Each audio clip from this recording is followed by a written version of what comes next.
Salut les soudeurs, c'est Patrick, bienvenue sur ma chaîne Soudeur Amateur. Aujourd'hui, on va parler de soudage TIG et en particulier de métal d'apport, de l'avance du métal d'apport. Alors il y a plusieurs techniques qui existent pour amener le métal d'apport dans votre bain de fusion quand vous êtes en train de faire du soudage TIG, et aujourd'hui je vais vous en présenter 4. La première, la plus simple, particulièrement utile si vous êtes débutant, que vous avez des petits cordons à faire et que vous n'avez pas envie de passer trop de temps à apprendre à manipuler votre métal d'apport. Et ben, c'est tout simplement de tenir votre métal d'apport fermement et juste de l'amener progressivement dans votre bain de fusion. Voilà, c'est la plus simple, la méthode la plus simple, mais évidemment ça veut dire que votre main progressivement elle va se rapprocher de votre bain de fusion, et voilà, ça peut servir si vous devez faire des petits cordons ou par exemple juste pour pointer, mais si vous voulez faire des grands cordons ou si vous avez juste envie de ressembler à un soudeur un peu expérimenté, il va falloir à un moment donné apprendre à manipuler votre métal d'apport. Donc il y a différentes techniques qui existent et en fait je vous conseillerais de les apprendre toutes, parce que dépendamment de où vous êtes en train de souder, dans quelle position, etc. Certaines techniques peuvent être plus faciles à utiliser que d'autres. Donc par exemple, si je suis en train de faire un angle intérieur, il faut que mon métal soit relativement bas, il faut qu'il puisse rentrer dans l'angle. Donc si je tiens mon métal d'apport, ça va être pratique comme ça. Maintenant, si je veux faire une montante, là c'est pas très agréable d'être comme ça et de devoir lever le coude. Donc là, ce qui est beaucoup plus agréable, c'est d'être dans une position comme ça, où du coup, voilà, ça me donne une bonne position, je peux beaucoup plus facilement amener mon métal si je suis comme ça. Donc voilà, le fait d'apprendre différentes techniques, ça va vous permettre de pouvoir apporter votre métal dans différentes situations. Donc première technique, je l'ai mentionné, juste de tenir fermement votre métal et juste délicatement de l'amener dans votre bain de fusion. Deuxième technique, c'est ici, celle que je viens de vous montrer à l'instant, ça va être de tenir le métal comme ceci. Donc là, ici, vous pouvez faire passer votre métal d'apport entre l'auriculaire et l'annulaire, ou vous pouvez aussi le faire passer entre votre annulaire et votre majeur. Ça va dépendre un peu de l'angle que vous voulez avoir. Ici j'ai un angle qui est un peu plus prononcé, là il est un peu moins, mais les deux peuvent se faire. Et l'idée c'est quoi? C'est que je vais faire avancer mon métal en le pinçant entre mon pouce et mon index, et ici je vais juste hop le faire avancer comme ceci, d'accord? Donc ici j'attrape, je pousse, je relâche, je remonte, etc.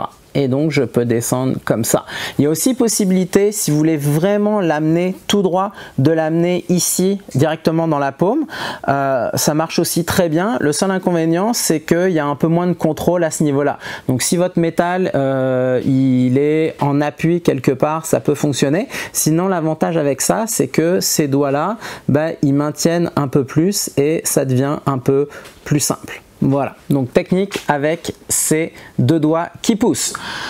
L'autre technique, c'est celle-là. Donc c'est un peu une technique, c'est une position assez standard.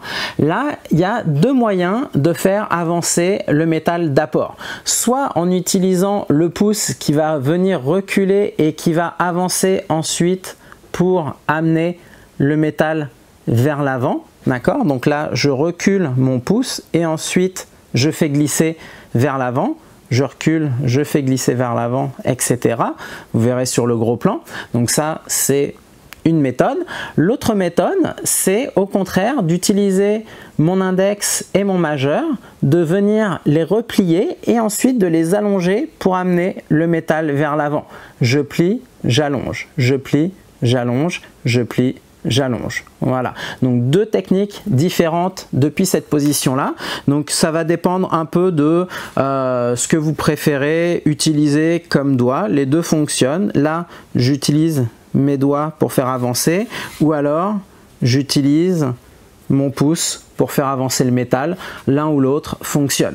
Donc je vous conseille d'essayer de vous entraîner comme ça à main nue. Une fois que ça marche bien, enfilez un gant. Alors petit conseil, pour manipuler le métal d'apport, je vous conseille vraiment d'avoir des gants fins. Les gros gants rouges, c'est bien, ça isole bien, mais pour manipuler le métal d'apport, ça peut fonctionner, mais c'est quand même un peu compliqué.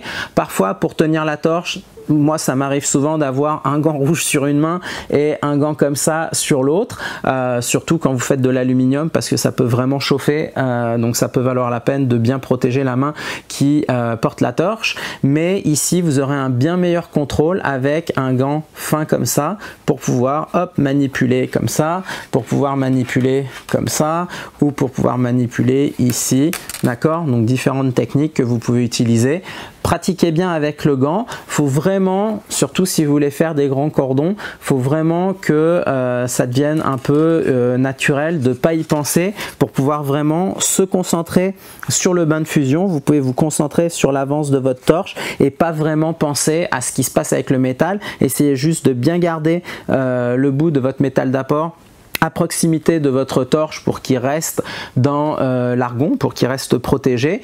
Et ensuite, voilà, juste faut que ça vienne suffisamment naturel pour plus avoir trop à y penser. Évidemment, ça prend un peu de temps, ça demande un peu de pratique. Donc, n'hésitez pas à vous entraîner même sans être en train de souder, juste à essayer de bien faire avancer votre métal d'apport. Et c'est comme ça que vous arriverez à faire des belles choses en soudage TIG. Voilà, j'espère que ça vous aidera pour le soudage TIG et je vous dis à la prochaine fois.